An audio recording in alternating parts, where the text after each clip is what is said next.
بسم اللہ الرحمن الرحیم۔ السلام علیکم معزز سامعین۔ 2 دن پہلے بابا باہر سے آتے ہوئے میرے لیے لیز اور بسکٹ لے کر آئے۔ 2 دن بعد بھی وہ چیز میری ویسی کی ویسے ہی پڑی رہی، لیکن چند سال پہلے ایسا نہیں تھا۔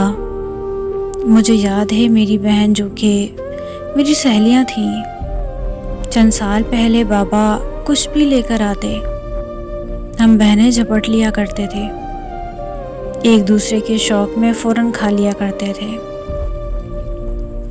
یہ چاکلیٹ، نمکو، ایسی چیزیں تو ہم ختم کرنا ہمارے لیے بائیں ہاتھ کا کھیل تھا۔ گھر میں کوئی بریانی بھیجتا تو ہم بہنیں اس کو حصہ لگا کر کھاتے۔ ایک بہن چائے بنا رہی ہوتی تو باقی بہن سر پر آ کے کھڑی ہو جاتی، آدھا کپ مجھے دینا، آدھا کپ مجھے دینا، آدھا کپ مجھے دینا، آدھا کپ مجھے بھی دینا، اس کی آوازیں گونج رہی ہوتی۔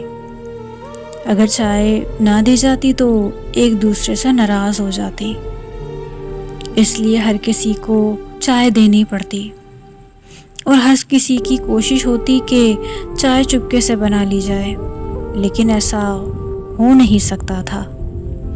میشی آپی چاول کی دیوانی تھی، انہیں آدھی رات کو دل چاہتا تھا کہ وہ چاول کھائیں، بس پھر امی بول پڑتی تھی کہ کیا ہو رہا ہے، کس بات کی کھٹر پٹر مچا رکھی ہے کچن کے اندر، اور ہم باورچی خانے میں چھپ جاتے تھے۔ میں چاول دھوتی تھی اور میشی آپی چاول بناتی تھی، پھر مل کر ہم مزے سے رات میں چاول کھاتے تھے۔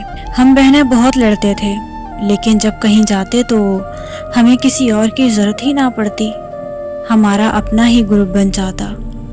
کبھی اپنے بستر میں دبک کر باتیں کرتے رہتے تھے تو آدھی رات کو امی کی گالیاں پڑتی کہ ابھی تک سوئی نہیں ہے، ان کی باتیں ہی ختم نہیں ہو رہی، سو جاؤ، صبح نماز کے لیے بھی تو اٹھنا ہے۔ کبھی لڑائیاں ہوتی تو ایسا لگتا کہ اب کبھی بات ہی نہیں کریں گے، لیکن جب بات کرتے تو یوں لگتا جیسے کبھی لڑیں گے ہی نہیں۔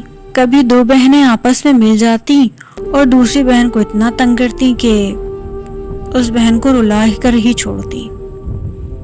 ہم جب لڑتے تھے تو ایسا لگتا تھا کہ جانی دشمن ہیں، اور کبھی پل میں ایسا لگتا تھا کہ ہم سچے دوست ہیں۔ جب ایک بہن مارکیٹ جاتی تو اپنے لیے بھلے کچھ نہ لاتی، لیکن چھوٹی بہن کے لیے ضرور کچھ نہ کچھ لے کر آتی، جیسے چوڑیاں، ایئر رنگ، چپل۔ ہم ساری بہنیں قد میں تقریباً برابر ہی تھیں، تو ایک دوسرے کے کپڑے اور جوتے ہم لوگ آرام سے پہن لیا کرتے تھے، اور ہم اپنی سب چیزیں ایک ساتھ رکھتے تھے۔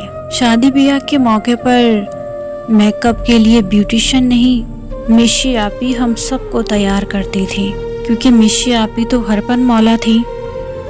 میک اپ سے لے کر ہیئر اسٹائل بنانے تک ان کو سب کچھ آتا تھا۔ میشی آپی جو کہ پہلے ہمیں تیار کرتی تھی پھر خود تیار ہوتی تھی۔ میں ہمیشہ شکایت کرتی تھی کہ وہ خود تو اچھا تیار ہو جاتی ہیں اور ہمیں ایسا تیار کر دیتی ہیں۔ میں تو سب سے چھوٹی تھی تو مجھے ایک مہاجن ملا ہوا تھا کہ یہ چھوٹی ہے، اس سے کوئی کام نہیں کروانا، اس لیے کہیں جانا ہوتا تو میری بہنیں میرے کپڑے تک بیگ میں پیک کر رہی ہوتی۔ باورچی خانے میں تو میں جاتی ہی نہ تھی، ان کے ہوتے ہوئے مہمان نوازی میں میری بہنیں اول نمبر پر تھیں۔ اور پھر ایک دن میری پیاری سی بہنیں الوداع کہہ کر اپنے گھر چلی گئیں، اللہ ان کو خوش رکھے۔ میشی آپی شادی کے بعد جب پہلی مرتبہ آئیں تو سب سے زیادہ خوشی مجھے ہوئی تھی۔ جب ساری بہنیں عید وغیرہ پر اکٹھا ہو جاتی ہیں تو وہ دن آنکھوں کے سامنے گھوم جاتا ہے، کیسے ہم بچپن میں ساتھ عید والے دن بیٹھا کرتے تھے اور بابا سے عیدی مانگتے تھے۔ کالج سے آتے ہی میں بستر پر لیٹ گئی، بہنوں کی یاد آنے لگی تو آنکھوں سے آنسو آ گئے۔ کچھ دن پہلے چچی نے پلاؤ بھیجا تھا تو میں نے وہ رکھ دیا، کیونکہ مجھ سے اکیلا کھایا نہیں جاتا۔